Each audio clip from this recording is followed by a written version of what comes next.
EFS_PhD show for today, the 29th of October. Remember, you're good enough, you're strong enough, and gosh darn it, someone's got to win that money. And today, we raise our coffee mugs too. Greg Ehrenberg, congrats, dude, during the live sweat. Actually, I don't know the other guy's name, was breaking his balls a little bit about it because Eric Gordon looked like he was maybe going to overtake him. And asked him, what would be his 30 for 30, or if you saw story, Neil Orfield's story about when he won the million. And so his story about how he won the 100K yesterday in basketball. I swapped to more Cavs players when I saw Donovan Mitchell was out, and then I ate a burger and kept writing articles. If you recognize the name, he is the director of content at Stochastic, so presumably has to fill in whenever anybody is absent, or just, obviously likes doing that anyway. So congrats to Greg. I love to see whenever somebody who's in the content game takes it down. I remember Ship My Money took it down a couple months ago. All right, now on to today's Sunday night football slate. This is the Showdown show for today. Thank you for joining us. We have so many subscribers now. I appreciate you guys. Remember to like, comment, anything that boosts us in the algorithm, whatever platform you're most comfortable doing that on. I appreciate it. I'm trying to improve the experience for our audio listeners as well, but my mic cut out 5 minutes into the first take, so we had to redo the video. So I'm working on it. I'm aware that I've done nothing for the audio people. But anyway, so for today's slate, I don't have anything planned for the audio people. But I will tell you I've made some weird changes. My weird changes, as always, are based on snap counts and expected roles in the game. Also, at the end of the day, I do a rank ordering check. Do I make sure everybody's in roughly the order I expect them to score points? So I set Keenan Allen by a point expectation based on his snap counts and routes and stuff. And then I set Justin Herbert based on, I don't think he's going to outscore Keenan Allen. I think it's coin flip. So, do with that what you will. That's not really math. I understand that's not math. Second place is, I think Austin Eckler is overrated. I still think, even though it killed me last week and kills me from time to time, people do not recognize the role he plays in this offense. He is, 66-32, going to have the lead 2-1 over Joshua Kelly, who's, I guess, obviously the third down back in this circumstance. But, there's a number of game scripts where you definitely do not get to Austin Eckler in optimal, and and you can just work out. Points per 100 snaps have not been great for him. Again, I don't think this is Austin Eckler's fault. I'm never criticizing the players here. You've heard me multiple times talk about, I don't understand the misuse of Austin Eckler.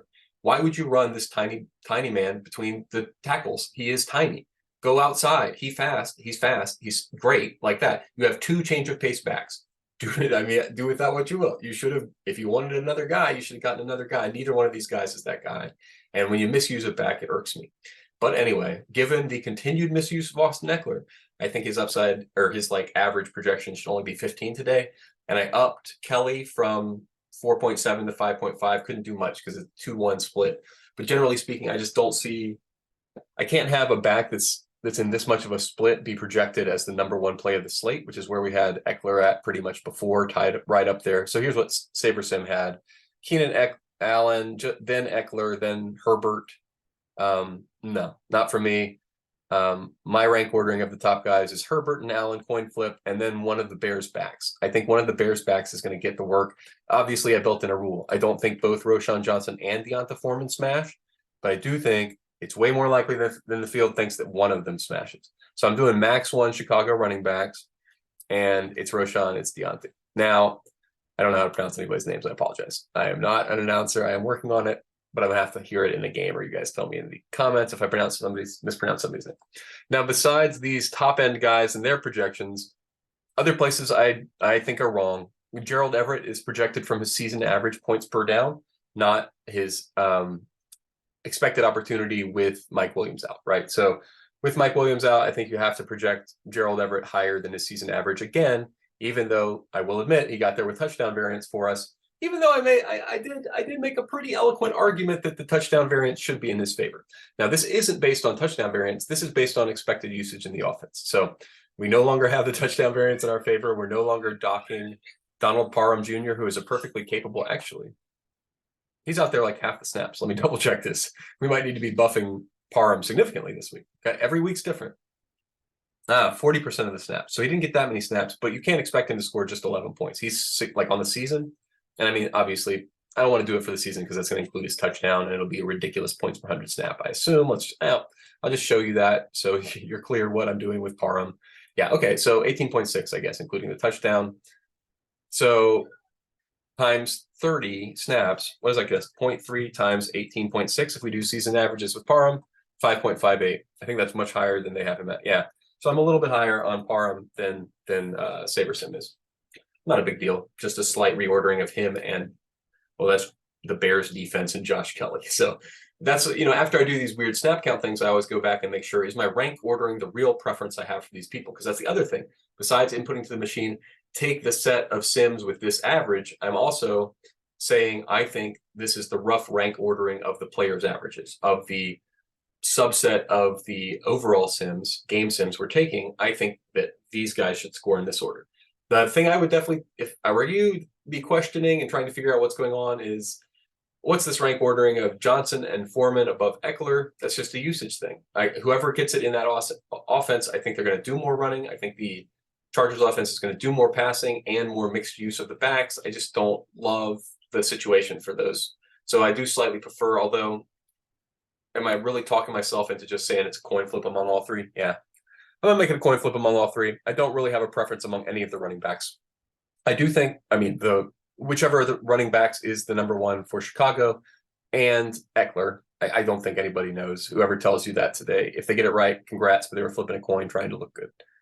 Both of those guys have a claim to it. Both of those guys are fine. So then we got Joshua Palmer, who is correctly projected based on his, he actually, he saw some good upside during the week that Mike Williams is out. So they've projected him correctly. But because he didn't do well, Quentin Johnson is projected too low. Now, granted, he's still a terrible, terrible play on the slate. He's way, way, way too expensive. But to get different, could he catch a touchdown? Is he going to be out there infinity snaps? Yes, he's going to be out there infinity snaps if you go to a custom since Mike Williams has been out, so 6 and 7 at least.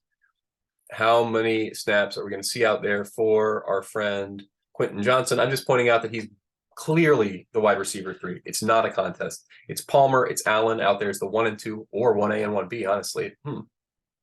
They have equal snaps and equal points in the games that Mike Williams has been out. Well, that's interesting. Do they have equal ownerships and equal expected values? No, I'm projecting Keenan Allen for 17 and Palmer for 13. That's wrong. And I'm projecting Keenan Allen for slightly more ownership at a slightly higher price. That's wrong. Okay, now having seen this, number one, I don't have any reason for Palmer and Keenan Allen's projections to be different. They should be the exact same. So I don't know who it's going to be between them, but it could be either of them. It could be both of them. I mean, they're both out there. I don't think they both. So here's the tough thing. I don't think they both reach their max together. I'm not sure. And I can definitely imagine game scripts where they do. So I don't think I built in a rule in that circumstance. I just let SaberSim try to sort it out. So, okay. Now I've made a significant change. I should cap it. So how much do I believe in Joshua Palmer? A reasonable amount. What do I think? 50-50, him and Keenan Allen? Sure. Yeah, 50-50 chance either one of them goes off tonight. And I should reflect that in the captain. I'm not even sure I have Palmer in the pool. If so, I'll have to rebuild. You'll understand. Yep, didn't have Palmer in the pool because I thought the old projection was fine and he was a bit overpriced, but he's not. He's not overpriced for his current role in this offense. He's underprojected. So we're definitely on Palmer tonight, off Allen, if anything. Because they're going to be equivalent plays, and look at the ownership. Ownership is 15% for Keenan Allen and captain, 8% Joshua Palmer and captain. Now, long term, do I know which one of them is a better wide receiver? Yeah, probably Keenan Allen. But you're going to put, as a result of that, you're going to design defenses where you put the better defenses. Like, you're targeting Keenan Allen to stop him. Maybe you don't need to target Quentin Johnson. And so, yeah, that's a fair point. You might be able to cover both of the guys. But, and as a result, I think it's possible they both break through together. I'm not going to I can't figure out exactly what to do with that situation. What are we doing at captain? By the way, this is a sample 150. I'm definitely not playing 150, but I know a lot of you guys are. So I just want to show you all of the crazy and kooky things I would do with 150 so that you can copy them, whatever you want, do with them. Decide if you think they're good or bad, right? That's the main thing. So whether you do it or don't do it, make sure you consider it. That's the point of this show. Welcome to the Consider It Show. Have you considered it? Darnell Mooney, that's the other guy who is being underprojected and I need to put in the captain. But let's see. Yes, so I have done some projecting to Darnell. Okay. See you soon, bud. All right, so we have a lot of Darnell Mooney. Obviously, whenever you break your optimizer, you have to fix your optimizer. I don't want that much Darnell Mooney. But so Mooney, we have the same situation with him that we do with the Chargers and their wide receiver situation. Obviously, everybody remembers those really, really good games at the beginning of the year for DJ Moore, but those with a different quarterback. We don't have that quarterback anymore. This is a worse quarterback. And so what you should think of is there any difference between these guys now that we don't have a quarterback that can get the ball to you? How are things going? Well, about the same. DJ Moore, Darnell Mooney are close to toss-ups, close to toss-up amount of snaps. So I have them at close to toss-up amount of points. It's not as toss-up amount of points as Palmer and Keenan Allen, but what do I have them at? Let me rank order this by points. Mooney 12.5, Moore 13.5. I can justify going a little higher. On Moore, I had that being lower based on just the points projection. Sorry, the sun glare is killing me. Gotta fix this. Blind me or something. Oh gosh. Okay, well hopefully it's not too dark in here now, but eesh, that was really killing my eyes. Okay, dead air for you audio people. I'm always trying to improve the show. Okay. So yeah, obviously you get to a lot of Keenan Allen, you get to a lot of Josh Palmer. Probably every lineup has one or the other of them, is my guess. Probably, I mean, some of them are going to have both of them because let's add up our amount of captain. I like that. That's a fair amount of, yeah. So on the captain front, I will say I have allowed Herbert. I've taken an anti-quarterback stand in the past, and I've paid for it. So not doing that anymore. I'm getting different in other ways. By the way, what are my settings? Max 1 Chicago running back, and just missed the warp stoop. So you guys know this is a 23 geometric mean ownership max. So it means that when I'm working in this gray area of salary, so I'm allowing up to 49.6, and I'm allowing down to 37.5 just so I have a lot of Robert Tonyan lineups because Robert Tonyan, I think, could catch a touchdown. So I'm weighing that. He hasn't caught a touchdown yet. He has 5 catches in like 7 weeks or something. Obviously, he could go for 0, but we have a non-skilled quarterback. I'm sorry. We have a not top tier quarterback who is doing great. I mean, like, that's exactly the circumstance I'm trying to reference. I'm not trying to cast aspersions. You can see, is he my highest owned captain here? Yeah, I think my highest owned captain is the guy I'm talking down about. Tyson Bagent, almost definitely. He looked great last week. I mean, like, forgiving his shall we say, the way he speaks in the locker room as kind of pretentious for him, I think that's fine. He should be feeling his oats and being happy with himself. And as a result of that, I think he's going to be smart this week. I think he's going to have watched a lot of his film and going to have seen a lot of wide open tight ends in situation where he could have advanced the ball. Because, like, what else did he have to improve, right? I mean, like, just making a couple more completions here or there. So I think he's going to get a couple more completions to his tight ends. I think he's going to be smarter in those situations. Plus, I think the Chargers will be able to maybe stop the run in the red zone sometimes. And so when you get to those 3rd and 4th down opportunities in the red zone, you know the play. We all know the play. Watch the Sims. Watch the Madden Sims. If you don't watch the Madden Sims, you're missing out on the play because it happens for 10% of the time in the red zone on the goal line. They line up in the eye. Everybody knows it's going to be the running back, right? 15% chance it's vultured by the up man. But the other 15% chance is the stupid bootleg. It's a bad play, but it's 3rd down. You're going to run it on 4th down, whatever the case. You run this stupid bootleg with like the tight end. The good tight end goes to the corner of the end zone with the good tight end route, and then the bad tight end drags to the flat, right? So anyway, that's the play. If that play happens today, I called the exact play. But anyway, so that's why I have so much Robert Tonyan. I have capped it. Do not play more than 10x the field on Robert Tonyan. This is just my gut combined with he's literally min price, I think. He's literally min price, and he's going to be out there a ton of snaps. It doesn't even matter if he falls in the end zone. If he falls into like 2 catches, he could be optimal tomorrow. And he's going to fall into the ball. He's like 20 snaps a game for sure. I mean, obviously, target percent, touch percent, not going well. But I think Bagent has something to learn there. And that's why I think there will be a slight amount of improvement there. But also, let me make sure I am not infinity percent. Make sure I have a cap set on Tonyan over here. 25%, 2.5x the field. Okay, the field's a little bit on Tonyan in flex, 9%. That's reasonably sharp for the field. I guess people punt. Yeah, they're trying to fill salary, and so they just have 200 left probably for a lot of those guys. I'm just trying to make sure I get different from them in my head. I also haven't undone the defenses. That's a mistake. Don't do that unless they're over 20%. Leave them to kind of be there and flex, because in this game where everybody's kind of like, this is a pretty high total for Chargers, they're a good way to get different, to play one of the defenses they're a little under-owned for their optimal percent. Yeah, and I goose Donald Parham Jr. And Josh Kelly, but that's not going to matter because of their prices. You get to them in a smattering if you get there at all. I mean, they could get there. Both of those guys, touchdown magnets. They will be used in the red zone. So who knows? Your guess is as good as mine. That's why it's a fun slate. That's why, I mean, I'm not going to play 150, but we'll get a few. We'll get a few there. Well, it depends how we do on the main slate, right, guys? As always, and if they pay it out in time before the big competition locks. If they don't, I'm just gonna play a few of them because I don't really want to put in more money. But if they give me my thousands of dollars or whatever from the main slate, I feel like throwing in a couple $100 more. Which, by the way, I should recognize, changing the allocation that you have for a slate based on your recent winnings is one of the signs of problem gambling. So please call 1-800-GAMBLER and don't listen to the thing I just said. Make sure your allocation is a consistent percentage of your overall bankroll. And when you win a lot, you don't behave differently like I just described. Don't get caught up in the moment. Every time you do that, speaking to myself, every time you do that, me and the thing, just like with everything, is you're good enough, you're strong enough. Don't do that. Stop doing that. Stop thinking about doing that. Don't do that tonight. Play the amount you were thinking of playing. In which case, it's going to be a smattering. It's just not that much edge on this slate right now. Like, it's coin flips, right? Like, is it going to be Foreman or Roshan? I don't know. So I guess my stands, I'll play one of my stand lineups. So probably I think Gerald Everett's one of my stands. He's still getting way under projected. And what's one of my other?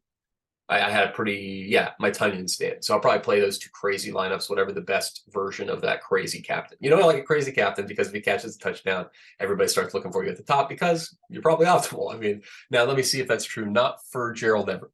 Gerald Everett has to do more. He has to legit put up numbers. Also, he's questionable. So keep an eye out. I mean, I don't think that's real. Tight ends get hurt a lot and need to miss practice. I'm a big guy. I understand how it goes. You got to take a day off every now and again. But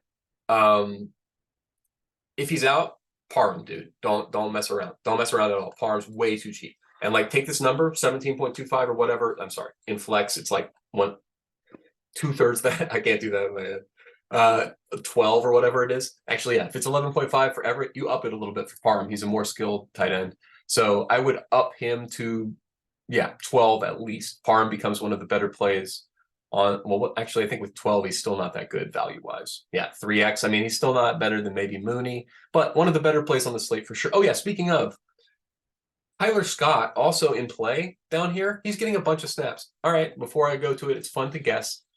Tyler Scott, how many snaps do you think he's getting as the wide receiver 3 for Chicago? I thought 20%. It's a little more than that, if I remember correctly. 60%. Yeah. Oh, a little more than that. 60%, right? So I mean, 3 times what? Even after looking at this, anyway. So I think he's getting a ton more snaps than anybody recognizes, this Tyler Scott fella, and eventually is going to catch a pass, right? I mean, he has the worst points per 100 snaps of any of these guys who have played close to 100 snaps. So I think he's going to regress to 15 to 20 points per snap. And if you go 20 points per snap at 0.4 per game, you get 8 points. And I didn't project him for 8 points because that's a lot. I projected him for 6. So, I'm meeting myself halfway with my ridiculous projection.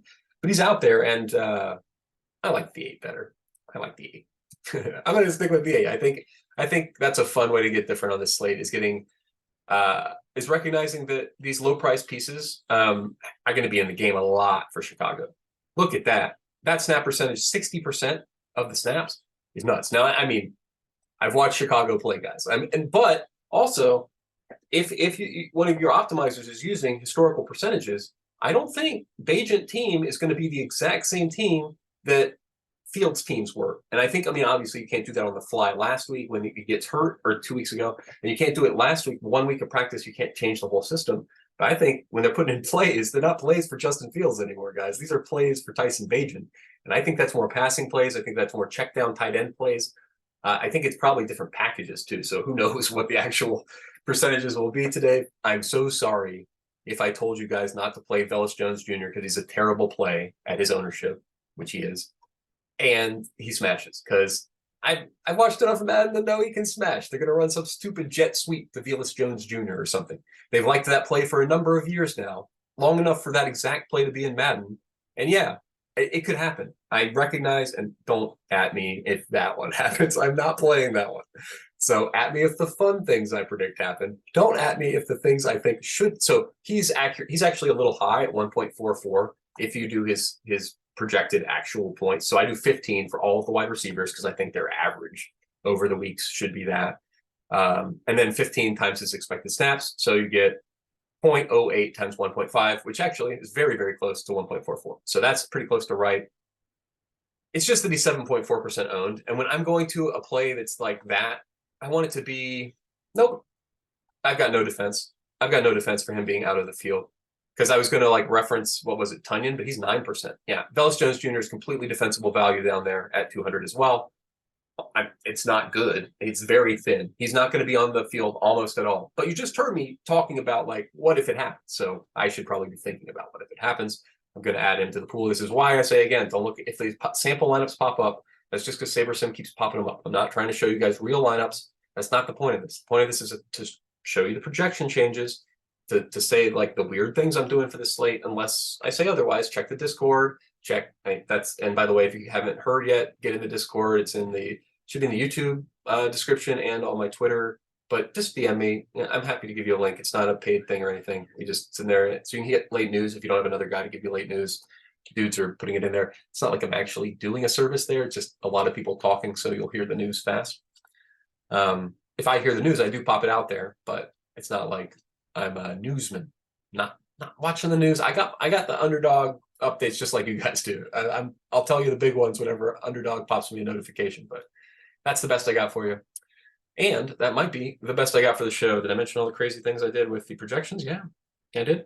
Oh, I guess I could mention like who's my highest and lowest leverage plays. Sure. Mooney, Palmer, Tonyan. It's all the guys I changed the projections on, and it will be for you too. Yeah, and I'm lowest on the kickers. That's fine. Lowest on the kickers, Austin Eckler, Chargers.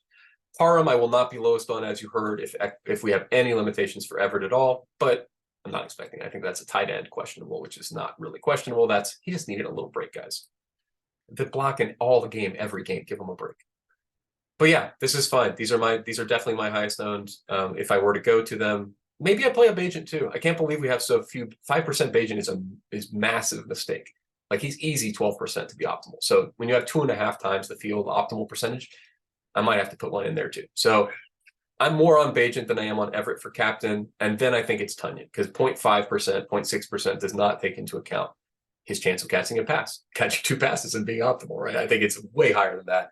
And I mean, if he is the optimal captain, you still have to leave money on the table. This, by the way, this is only a Showdown thing. I make Showdown and Classic videos. So if you're watching the Classic videos, you might get confused, and the Showdown videos, they're different games. The max salary here is this salary restriction where you leave money on the table and where you add the geometric mean of dupes. That's only for Showdowns. Do not do that on a main slate. Unclick the aggregator setting for the main slate. I mean, that aggregator setting. You can add another one if you want.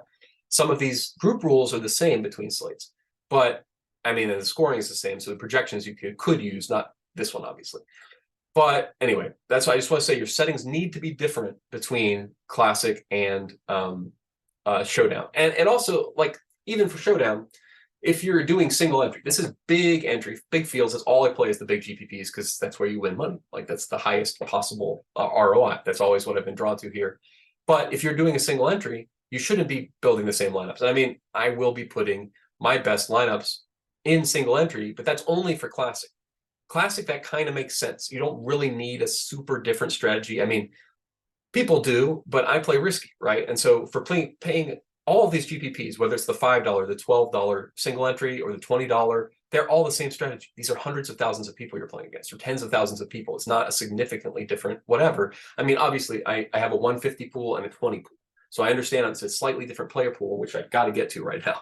It's an hour and a half to lock up football. So, okay, let me say, you're good enough, you're strong enough, and gosh darn it, someone's got to win that money. And tonight, I didn't look it up. It's probably $100,000 at least, though, hopefully. Otherwise, why do I make this video? But might as well be, yes.